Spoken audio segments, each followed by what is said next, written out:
chicos, buen día. El día de hoy continuamos con una clase más de geografía, pero sin antes hacerles recordar que debemos seguir cumpliendo las medidas de prevención. ¿Qué es geografía? Hemos dicho que geografía proviene de dos vocablos griegos, ¿verdad? Sí. Del griego geo, que significa tierra, y grafos, descripción o representar gráficamente. Entonces decimos, etimológicamente geografía es la descripción de la tierra. Ciencia social que estudia las relaciones entre las sociedades y su medio ambiente. Hablamos ahí del espacio geográfico, que es el objeto de estudio de la geografía. La organización de los territorios y su evolución en el tiempo. Objeto de estudio, el espacio geográfico. ¿En qué consiste? Resulta de las interrelaciones que se establecen en un territorio entre los elementos del medio físico y las sociedades humanas. Su reflejo es el paisaje. Es localizable, coordenadas geográficas. Es representable a través de mapas. Es diferenciado, pero puede organizarse en conjuntos. No tiene límites precisos, sino transiciones. Se forma a partir de las relaciones entre hombre y medio. Es cambiante y evoluciona. Puede describirse, analizarse, explicarse e interpretarse. Hablemos acerca de los inicios de la geografía. Antes de la era cristiana, el hombre modifica la naturaleza al construir su espacio o medio geográfico. Recordemos que geografía se inicia en Grecia. ¿Y a quién se le atribuye la paternidad de geografía? A los geógrafos griegos, Eratóstenes y Estrabón. La geografía tiene una serie de principios geográficos o principios metodológicos. Localización, también llamado extensión, causalidad, explicación, generalidad o comparación, evolución o actividad, relación o conexión. Los principios geográficos, ¿en qué consiste? El principio de localización o extensión, su mismo nombre lo dice, vamos a localizar, ubicar un hecho o fenómeno geográfico, propuesto por Federico Raxel, que consiste en ubicar el lugar exacto donde se produjo el fenómeno geográfico. Descripción, propuesto por Pablo Vidal de la Blache, da a conocer las características o rasgos distintivos del fenómeno geográfico. Causalidad o explicación, enunciado por von Humboldt, permite determinar el porqué de la ocurrencia del fenómeno geográfico. Principio de actividad o evolución, enunciado por Jan Brunges. Los fenómenos geográficos están en permanente transformación, cambio, coordinación, comparación o analogía, propuesto por Ritter y Pablo Vidal de la Blache. Consiste en establecer las semejanzas y diferencias entre los fenómenos geográficos. Y el principio de conexión, también llamado principio de relación, propuesto por Jan Brunges, que establece que los hechos o fenómenos geográficos guardan permanente relación entre sí. La geografía. La geografía se divide en geografía general y geografía regional. Aquí encontramos una serie de ciencias auxiliares. Ya hemos hablado acerca de algunas ciencias auxiliares. Si recordamos, hemos hablado de astronomía, que es la ciencia que se encarga del estudio de los astros. Hemos hablado de climatología, que se encarga de estudiar los climas, de oceanografía, océanos. Hemos hablado de cartografía, ciencia que se encarga de estudiar mapas, planos, todas las ciencias auxiliares de la geografía. Tenemos un esquema aquí acerca de determinismo y posibilismo. Determinismo. El hombre puede hacer todo lo que la naturaleza le permita. Posibilismo. El hombre debe construirse un mundo en el cual va a vivir. Geografía física humana, Vidal de la Blache. geografía de la región. Escuelas geográficas. Aquí hablamos un poco más, ¿recuerdas? Del determinismo geográfico. Surgió en el siglo XIX, desarrollado por Raxel. Plantea que el desarrollo del hombre depende de su medio geográfico. Posibilismo geográfico. Es una oposición al determinismo y está establecido por Vidal de la Blache. Plantea que la naturaleza no es determinante, sino que solo ofrece posibilidades al hombre.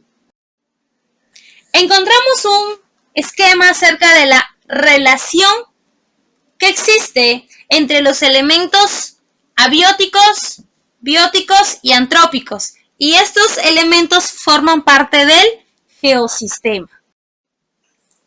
Factores abióticos. Recordamos, tenemos algunos ejemplos: luz, temperatura, humedad. Factores bióticos. Son todos aquellos que tienen vida.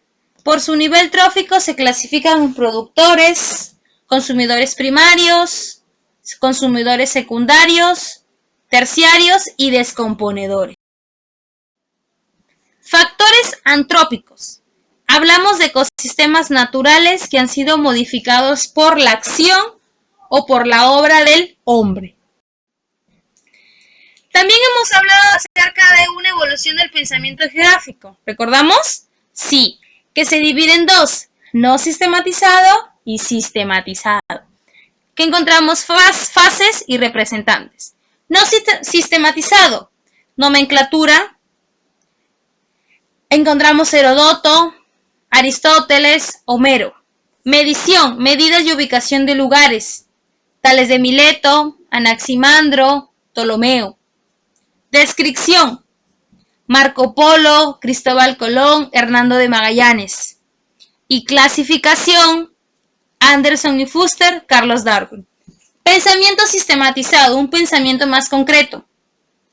Explicación, se analiza, interpreta y compara los hechos. Aparece von Humboldt, Ritter, Raxel y Pablo Vidal de la Blache. Conexión, articulación con otras ciencias.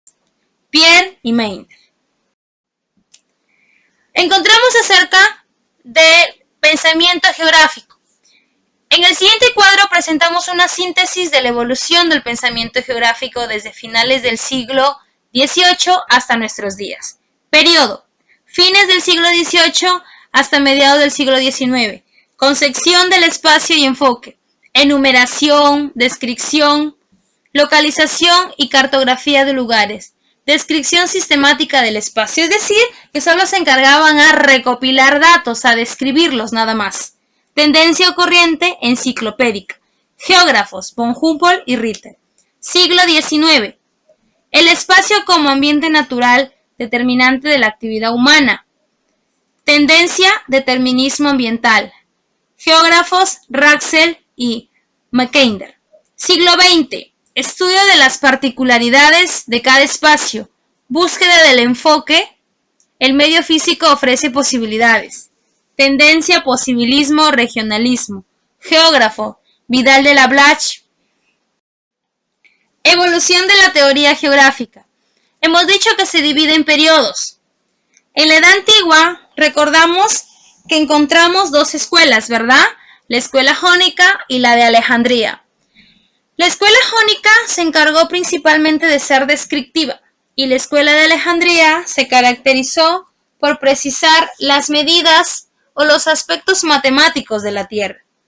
En la Edad Media, la geografía sufre un retroceso. Aparece la concepción teocéntrica que dominaba las opiniones sobre otras ciencias y se toma como base a la Biblia. En la Edad Moderna, durante el Renacimiento, se produce un nuevo despertar a la geografía. El hombre había vencido y superado esas concepciones teocéntricas. Ciencias auxiliares de la geografía. Ya hemos visto algunas ciencias auxiliares, ¿te acuerdas? Que estas ciencias ayudan al avance de la geografía. Por ejemplo, algunas de las que hemos visto: etnología, que estudia las costumbres y tradiciones de los pueblos; geodesia, estudia las líneas imaginarias, hablamos de las líneas y los círculos imaginarios; Ecología estudia la relación de los seres. Edafología estudia el suelo. Demografía estudia la población. Petrología estudia las rocas. Hidrología estudia el ciclo del agua. Son algunas ciencias auxiliares de la geografía, en que encontramos otras ciencias que ayudan a la geografía. ¿Qué estudia la geografía matemática? Ya hemos hablado también acerca de geografía matemática, que estudia principalmente las medidas o cálculos matemáticos de la Tierra. La geografía matemática, al igual que el resto de la geografía, se concentra en la superficie terrestre, estudiando su representación matemática y su relación con el Sol y la Luna. Geografía matemática. Hemos dicho que el padre de la geografía matemática es Hiparco de Nicea, muy bien, que fue un astrónomo, geógrafo y matemático griego, que nació en la antigua ciudad griega de Nicea, cuyas ruinas se encuentran próximas a la ciudad de Turquía. Geodesia.